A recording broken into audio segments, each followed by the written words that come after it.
the last part of tonight's program, we're going to talk about investments from the perspective of an Opportunity Zone fund. And as we talked about a little bit earlier, you have to be a qualified investor to put your money into a fund. It is permissible for a fund to accept non-capital gain rollovers, but it creates an accounting issue that I couldn't begin to justify. If you're going to have a project, I would take any non-Opportunity Zone money and I would make it a standing alone private placement or other type of raise.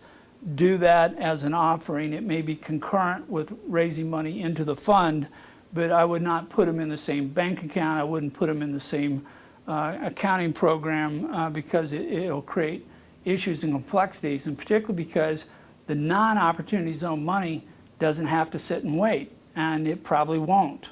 It's probably going to say, as soon as we get something accomplished, I hit a milestone, I may want out of this project, I want to cash in my chips, and because I don't have any incentive to hang in for a longer period of time, it's more likely than not they're going to look for a cash exit early once they see some appreciation in the overall investment.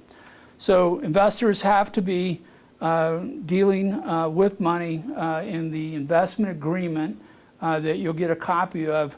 I'm requiring investors to warrant certify that they are meeting the requirement according to IRS. I'm putting the legal obligation on them, even though the fund is still going to have to report to the IRS. But if everything goes south and somebody invests money that's not qualified capital gain rollover, I want a legal contractual commitment, which violation also may constitute a fraud by an intentional willful misrepresentation to the fund, which will put the fund in a best position legally to try to reclaim any damages that may occur from that type of activity. The 90% rule, we talked about this earlier. By law, according to the legislation and the rules, the fund has to invest 90% of the money into qualified Opportunity Zone properties or into a qualified Opportunity Zone business. This investment must be made within 6 months. The interesting thing about this, as I say, is because you've got 10% to work with, some people, I think, were anticipating that commissions may have to be paid on the raising of the money, so the money might have been spent outside of the zone on broker-dealers or somebody assisting. There's certainly going to be costs associated with raising the money. Some of those may be outside of the zone. But one of the things that came up as a question in one of the sessions I've seen recently is we're in a geographic area that's not an Opportunity Zone. And everybody, they're not in a zone. What are we going to do? And the general answer is, too bad, you're not in a zone. But if I have a large enough project, say it's a $100 million project, I raise $100 million in Opportunity Zone funding, by this rule, I could still spend $10 million outside of my project. Now, being right at the edge may be playing too close to the edge of the cliff, that may be too risky, but that is an option that somebody could do. And I tried to catch the guy before he left the program. I mean, this is an Opportunity Zone real estate deal as opposed to an Opportunity Zone business. With that example right there. No, 90% of the funds have to be deployed into a business or into the fund. Okay, from the fund into a business or property. Okay. The business has a different ratio than this. So this is the fund level. We'll deal with the other ratios later. We'll have one just on businesses. But what I was going to suggest is if I had property that's outside of an Opportunity Zone that looked like it was a good business deal, it's just not in the zone, I would go hunt down a large fund, massive fund, where my project could be funded in the 10%. Because there's nothing wrong with them doing that investment. It's still going to get an ROI, and it's still going to gain the tax incentive as long as this ratio is maintained. You just want to be careful that you don't go too close to the line there on that, but that's an accounting issue that can be managed. But some of you may have properties that show up from time to time and go, wow, this is a really cool project. It's not in a zone. My project this afternoon is not in a zone. Okay, so one of the things I'm looking at from an investment standpoint is instead of going out and talking to this group, which would be in their sweet spot for investment, I may go find a large fund who's having difficulty placing their fund money, a wealth management group or an existing fund, and I may say, hey, how about we take down 10 million out of your fund and put it over here. It's a real estate development. It's everything else that you guys are investing in. This is what you do. It's just not in an opportunity zone. And as long as we play it within the rules, we can do this. So it gives you one more way to get a project that's outside the zone to get into funding, just to keep that in mind. Investment calls. So one of the other things, and this you'll see in the investment agreement, I wrote the investment agreement. I've written dozens and dozens of investment agreements over the decades. And on this one still was frustrating me because the money's coming into the fund, but each person who's putting the money in has their own 6-month window. So in the investment agreement, they're not only certifying that it's a rollover, but they have to give us the actual date that they recognize their investment so that they're disclosing to us the deadline that we're working against. Because one of the potential liabilities that I see a fund would have is if it's sitting on money undeployed in the wrong fashion, and as a consequence of that, this person gets some kind of a tax penalty coming up. So I finally backed off and decided that I would only take commitments, not cash, via the subscription agreement initially, until I had hit my minimum goal for my capital raise. And we haven't set a minimum goal yet. It's being tossed around on what we actually need, but until we have the property under contract, I won't have a clearly defined minimum. And the reason for that is that if I take a commitment, it says if I turn you down at any time, I have no liability to you as an investor. So there'll be tense moments where the investor is like calling, are you ready to take my call because I'm up against my deadline? And I'll be going, no, I can't take it yet because I don't have enough commitments in hand to know I can hit my minimum goal and trigger the investment. So this creates a situation that is not going to be fun for a fund where they're saying, I've got to raise so much money. I don't have a clear set of investors. I don't know how much money or when it's going to come in. Even though I'm confident I can raise my minimum amount, I may not be able to raise it for Joe's deadline or Sally's deadline. So I'm going to use commitments. In the contract, it says once we get commitments that meet our minimum goal, we're going to do a call. They got 10 days to get their cash into the bank account for the fund, where it is now the fund's property and the investment locks.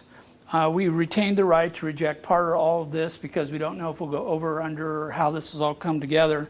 But this is one of the problems that I see is going to be a little bit of a crazy point for fund managers trying to raise money from multiple people against a deadline without knowing when the money's coming in. In this case, I mentioned a minimum goal. Some raises may have no minimum goal. There may be a project where the money that is available is there's enough already to start the project. They don't have to raise any minimum amount in order to move the project forward. This might be a second or third stage round funding just to move the project forward, but it's not, there's no floor that you have to worry about. In our case, we're going to have a minimum amount of money necessary to finalize acquisition of the property. It will be set by contract within the various property owners, and until we have enough money to do that, we can't pull the trigger on this project. Or we'll be halfway in between. We'll have money in the door that we can't deploy it correctly. It becomes a big mess.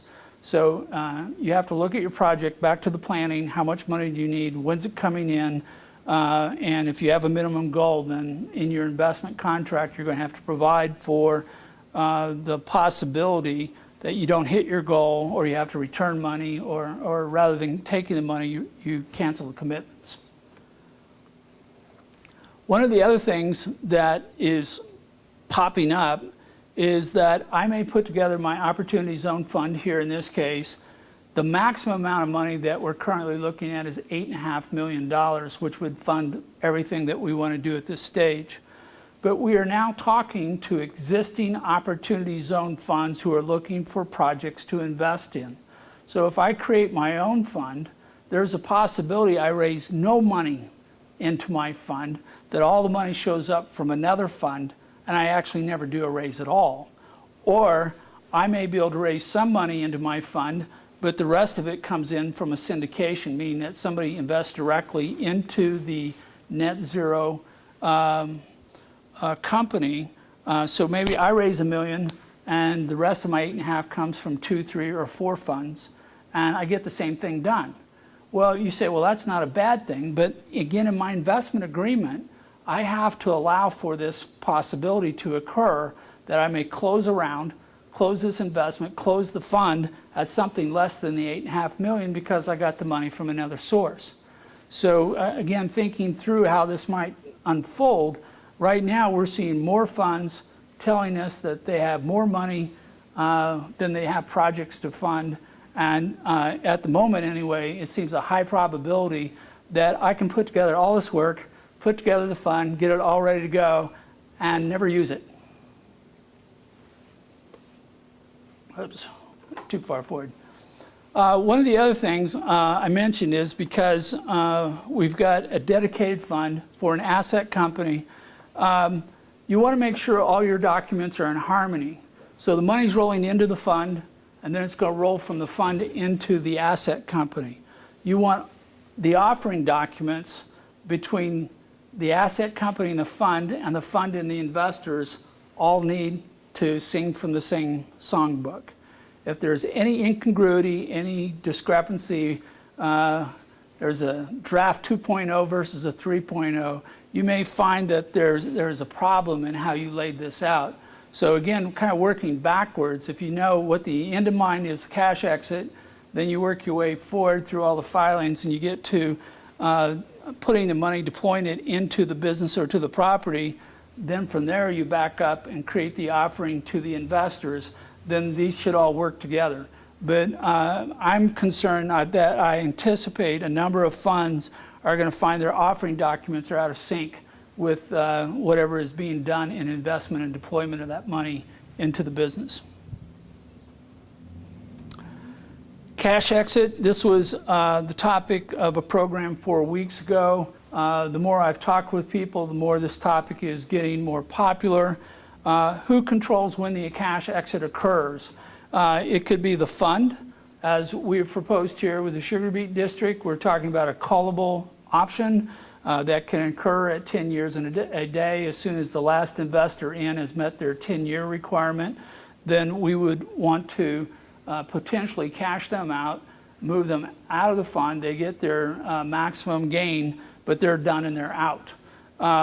What happens if we don't want to cash them out at the end of 10 years? So somewhere in my investment agreement, I go, well, if I'm paying a rate of return that's equal to an 8% annualized, I have to act like a promissory note that's an open-ended note and allow for more payments to be made because I'm using their money for an extended period of time, or otherwise I'm decreasing their ROI by diluting it with time.